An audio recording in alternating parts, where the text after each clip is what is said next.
Esta viagem começa no norte de Delaware, no Museu de Winterthur, antes de se voltar para o sul em direção a Wilmington, a maior cidade do estado. De lá segue pelo rio até Newcastle e suas casas históricas. Ao sul, ela observa a ilha Pipet e o Forte Delaware, que protege a capital. Em Newark, uma cidade mais distante do rio, a viagem passa pela Universidade de Delaware. Depois, segue para o sul até Dover e analisa uma pista internacional de corridas e uma enorme base da Força Aérea Americana. Voltando à costa, a viagem acompanha bandos de aves migratórias que buscam o sul no inverno. Em Lewis, as balsas vão e vêm pela Baía de Delaware até Nova Jersey, e no limite da cidade surgem o Parque Estadual do Cabo Henlopen e algumas relíquias militares da Segunda Guerra. A jornada termina no resort popular de Rehoboth, famoso pelos shoppings. Delaware é o segundo menor estado dos Estados Unidos, apenas maior que Rhode Island, mas foi o primeiro a ratificar a Constituição Americana em 1787. Grande parte do desenvolvimento econômico e industrial do estado está ligado a uma única família, os Dupont. O sucesso da família pode ser visto aqui em Winterthur, uma mansão construída por Henry Francis Dupont no início do século XX com uma mistura de estilos dos séculos XVIII e XIX. Henry colecionava arte decorativa americana, por isso hoje a casa contém quase 90 mil objetos. Nos anos 50, ela foi transformada em um museu. O milionário também gostava de jardinagem.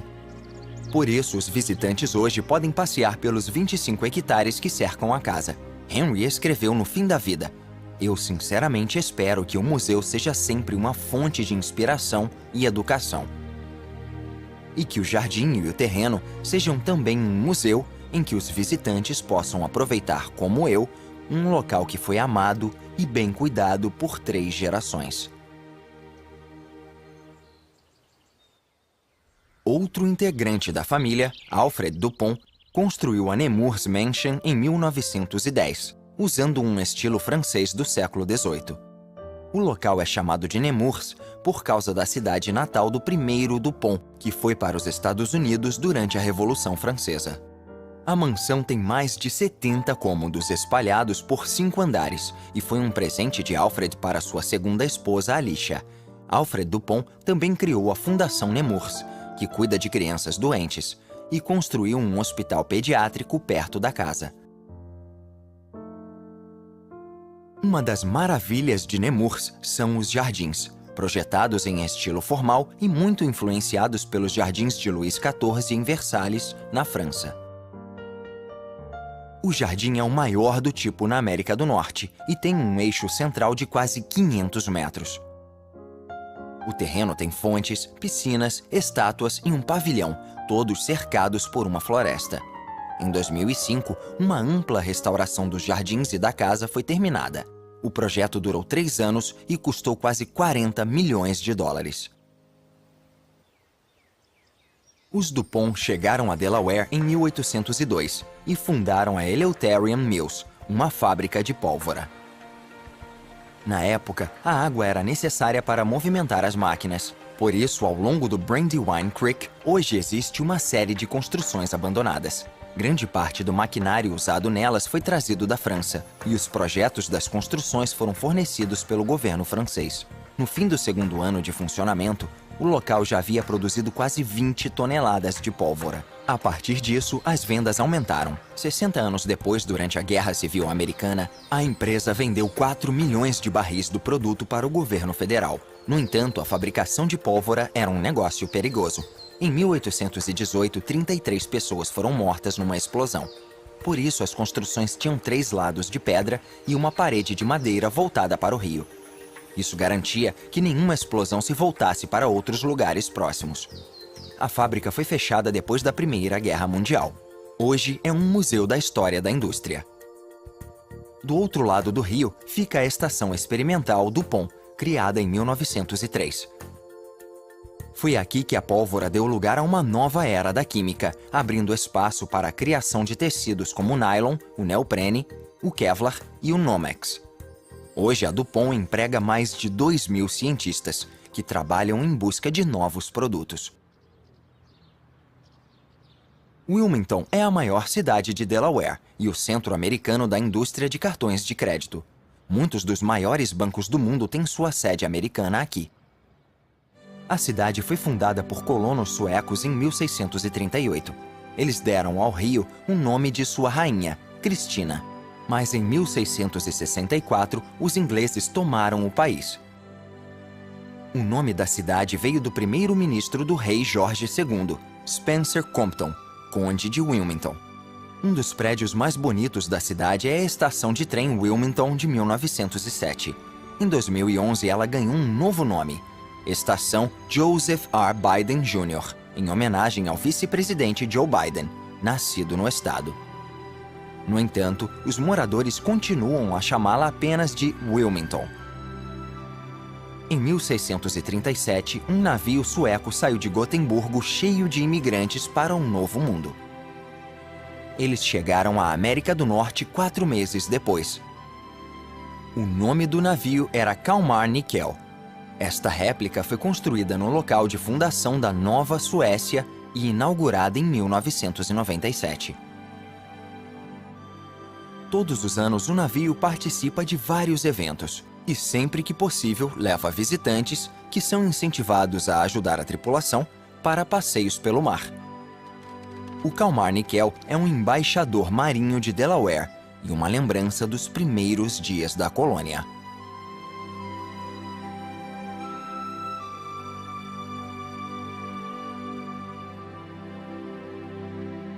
A Memorial Bridge, formada por duas pontes pences, cruza o rio Delaware em Wilmington, ligando o estado a Nova Jersey.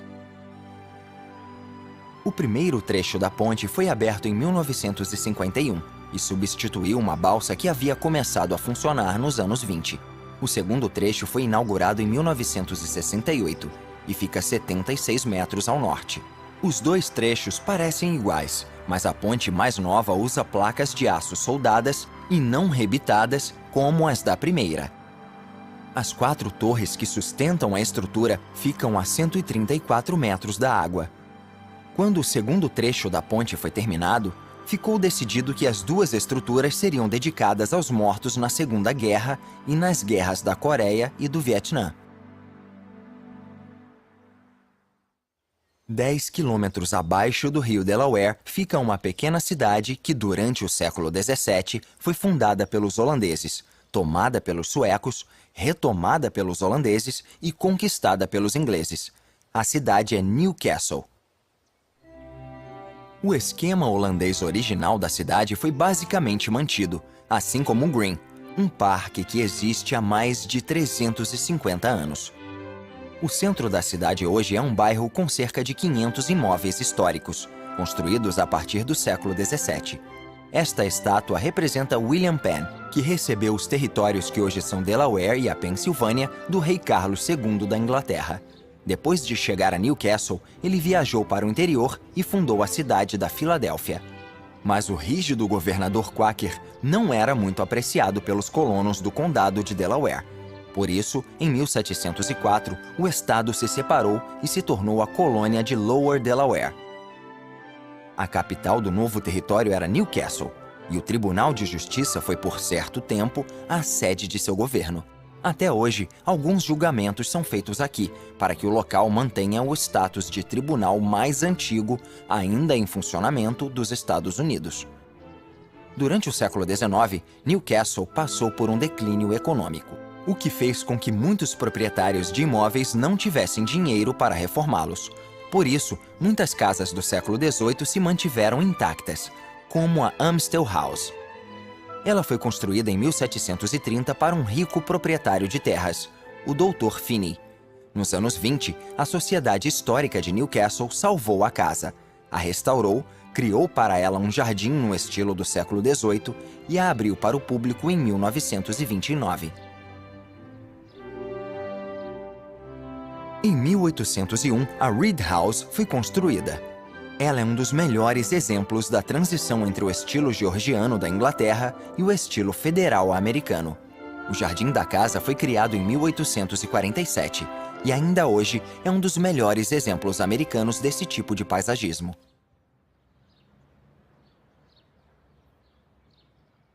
A ilha Pipet surge um pouco antes de o rio Delaware se expandir e formar uma baía. Nela fica o Forte Delaware. O forte teve um passado agitado. Este é o segundo forte construído aqui. O primeiro pegou fogo durante a obra. O que vemos hoje foi basicamente construído na década de 1850. Ele tem formato pentagonal e era um dos maiores fortes militares da época. A construção exigiu fundações profundas, por isso mais de 5.000 estacas de madeira foram postas aqui a 30 metros de profundidade. A construção ainda não havia terminado quando a Guerra Civil Americana começou em 1861, por isso ele foi usado como prisão para soldados confederados. Em seguida, um hospital e um alojamento foram criados. 2 anos depois, o local já tinha 11.000 prisioneiros. Ao contrário dos outros campos de prisioneiros, o Forte Delaware oferecia condições de vida justas, mas a comida era pouca. Um certo tenente Dawson escreveu: "No café, tomamos uma xícara de café sem leite nem açúcar e comemos 2 pedaços de pão duro. No almoço, uma xícara de água suja confundida com sopa, um pedaço de carne de 5 centímetros de largura e 2 centímetros de espessura e 2 fatias de pão. O jantar é igual ao café." Mais afastada do rio fica a cidade de Newark e a Universidade de Delaware, que tem 16.000 graduandos e 3.000 pós-graduandos. Ela é chamada de Public Ivy, pois é uma faculdade pública, mas tem qualidade acadêmica comparável às universidades da chamada Ivy League. A universidade foi fundada em 1743 em New London, na Pensilvânia, e é uma das universidades mais antigas dos Estados Unidos. Na época, um jornal publicou uma nota dizendo: "Fomos informados que uma escola gratuita foi aberta na casa do Sr. Ellison para promover a educação. Nela, todos poderão aprender línguas e outras áreas da literatura culta sem nenhum gasto." A nova escola passou da Pensilvânia para Newark, mas não recebeu permissão para se tornar uma faculdade, porque na época, Delaware fazia parte da Pensilvânia. Apenas em 1833, a Newark College foi criada. 10 anos depois, o nome foi trocado para Delaware College, e em 1921, a instituição se tornou uma universidade. Em todo o estado existem lembranças do passado, representadas por diversas casas históricas presentes em várias cidades. Esta é Odessa, que no século XVIII era chamada de Cantwell's Bridge. Um antigo porto de exportação de grãos, a cidade tem muitas casas do século XVIII e XIX que refletem a riqueza que o comércio trouxe. Lindas casas georgianas margeiam as ruas. Por isso, em 1971, o centro da cidade foi declarado Patrimônio Histórico Nacional. Em 1984, a região foi ampliada para incluir mais imóveis. O nome de Odessa foi dado à cidade em meados do século XIX, como uma homenagem à cidade ucraniana no Mar Negro.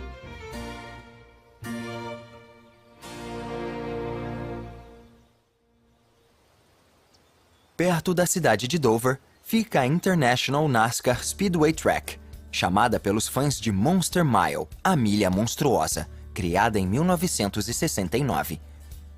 Do lado de fora da pista fica o Monstro Miles, uma das maiores estruturas de fibra de vidro do país. As placas que cercam a base da estátua são dedicadas a pilotos lendários. A pista de 1,5 km tem inclinação de 9 graus em 2 retas e de 24 graus nas curvas.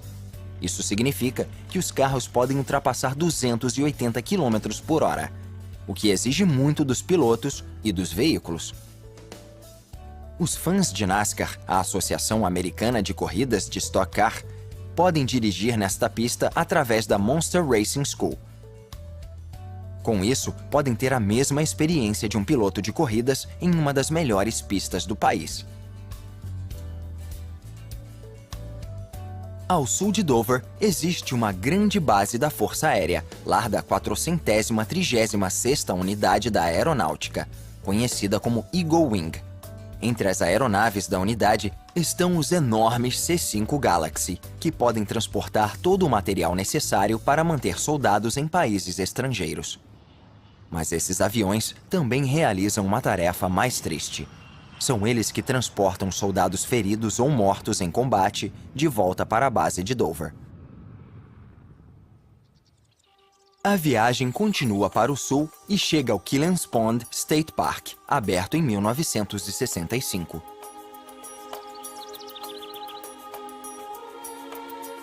No meio deste parque de 26 hectares fica um grande lago, formado pelo Murder Kill River. É um local popular para pescar, andar de barco, fazer trilhas e observar pássaros.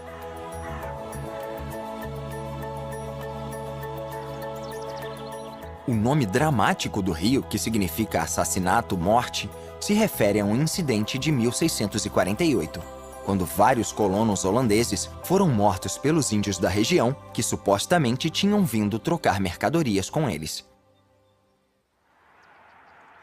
Às margens da rodovia 1 fica a Barrett's Chapel, a mais antiga capela metodista dos Estados Unidos, construída em 1780. Foi aqui que, em 1784, dois importantes pastores se encontraram e fundaram a Igreja Metodista Episcopal. John Wesley, fundador do metodismo, havia enviado Thomas Coke da Inglaterra para o Novo Mundo para conhecer um pastor metodista, Francis Asbury, que havia ficado nos Estados Unidos depois da Revolução. Enquanto Coke fazia um sermão, Asbury apareceu. Eles acabariam se tornando os primeiros bispos metodistas do país.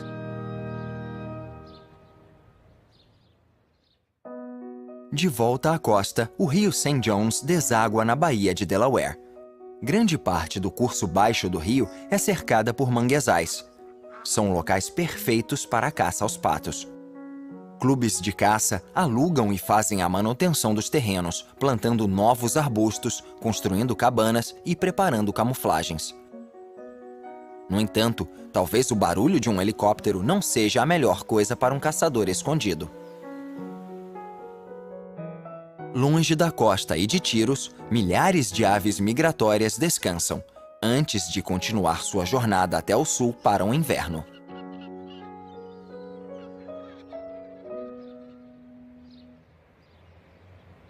A cidade de Lewis foi a primeira cidade de Delaware. Como o estado foi o primeiro a ratificar a Constituição americana, a cidade é chamada de primeira cidade do primeiro estado. Lewis tem muitos imóveis bonitos, mas um chama mais a atenção. As Van Andel House. Ela pode parecer uma antiga casa holandesa, mas na verdade foi construída em 1931 para homenagear a primeira colônia holandesa da região, Svanandel, fundada em 1631. O projeto da casa foi baseado na antiga prefeitura da cidade holandesa de Hoorn. A estátua sobre o topo representa David Peterson de Vries, o líder da expedição que fundou a colônia. O Porto de Lewis foi construído no local de encontro entre a Baía de Delaware e o Oceano Atlântico. 3 séculos atrás, este porto vivia cheio de navios baleeiros e mercadores da Holanda. 2 grandes quebra-mares o protegem. Eles fornecem um local seguro aos navios em dias de mau tempo, já que existem poucos portos protegidos nessa região. A construção do quebra-mar interior começou em 1826. A estrutura foi a primeira do tipo no mundo. Mais de 830 toneladas de pedras foram usadas no projeto. No entanto, em 1896, o quebra-mar foi danificado e um segundo maior foi construído. O Harbour of Refuge Light completa a construção. O segundo quebra-mar usou pedras muito mais pesadas, com 13 toneladas cada, e foi terminado em 1901. Hoje, ambos são considerados patrimônios históricos americanos. No mar, a viagem segue a balsa New Jersey, uma das 5 que percorrem os 27 quilômetros da Baía de Delaware entre Lewis e Cape May Point, em Nova Jersey. O serviço de transporte começou a ser oferecido em 1964, quando uma ponte foi construída na Virgínia e as balsas que cruzavam a Baía de Chesapeake ficaram disponíveis. A empresa que operava as balsas logo percebeu que apesar de o serviço ser popular entre as pessoas que iam de um estado para o outro, ele também estava se tornando uma atração turística. Por causa disso, nos anos 90, a frota foi substancialmente melhorada e hoje inclui restaurantes, bares e lounges, para atrair passageiros que queiram aproveitar a viagem de 3 horas.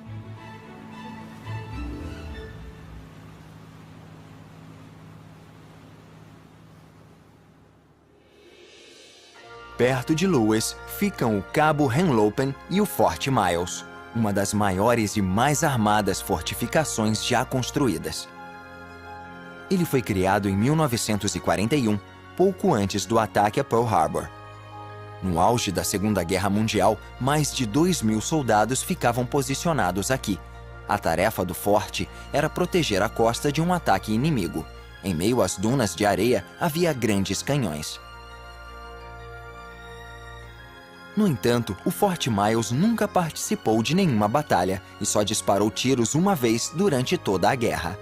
Ele deixou de ser uma base militar em 1991 e hoje faz parte do Parque Estadual de Cabo Henlopen.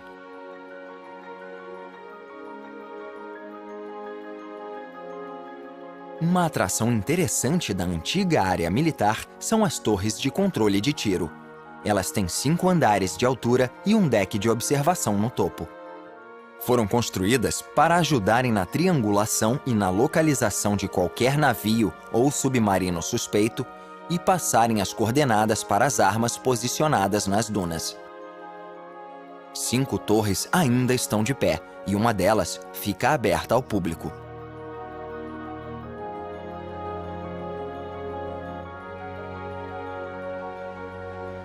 Em 1682, William Penn declarou as praias do Cabo Henlopen os primeiros terrenos públicos dos futuros Estados Unidos.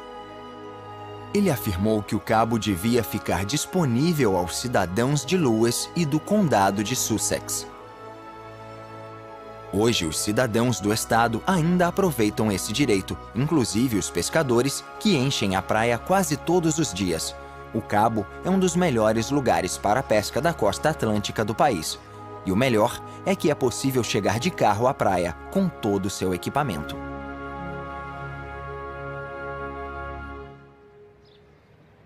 O destino final da viagem fica a alguns quilômetros do cabo em Rehoboth Beach, um resort litorâneo muito popular. O nome da cidade vem do Antigo Testamento e significa um lugar para todos. Foi aqui que, em 1873, a Igreja Metodista Episcopal de Wilmington estabeleceu a Rehoboth Beach Camp Meeting Association. A associação foi dissolvida 10 anos depois, e a cidade de Rehoboth Beach foi fundada. A praia é considerada a capital americana do verão, devido à sua popularidade não só entre os moradores de Delaware, mas também dos estados vizinhos, como Virgínia, Maryland, Pensilvânia e Washington, D.C.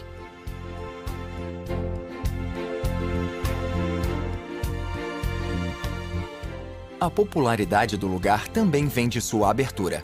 Rehoboth Beach é famosa por seus vários estabelecimentos gays e tem um trecho de praia muito frequentado por homossexuais, conhecido como Poodle Beach. Mas talvez a parte mais popular da cidade seja o calçadão de 1,5 km. Ele foi construído em 1873 entre a areia e o que na época era uma rua. Com o passar dos anos, tempestades mudaram a configuração da praia, mas o calçadão sobreviveu. Hoje, ele é uma das atrações de Rehoboth, que também incluem lojas, fliperamas e restaurantes. Os calçadões têm sido parte importante das cidades costeiras americanas desde a década de 1870 e podem ser vistos nas costas leste e oeste. A maioria era feita de madeira, mas hoje já ganhou uma camada de cimento. Eles são uma instituição americana e um bom lugar para encerrar esta jornada.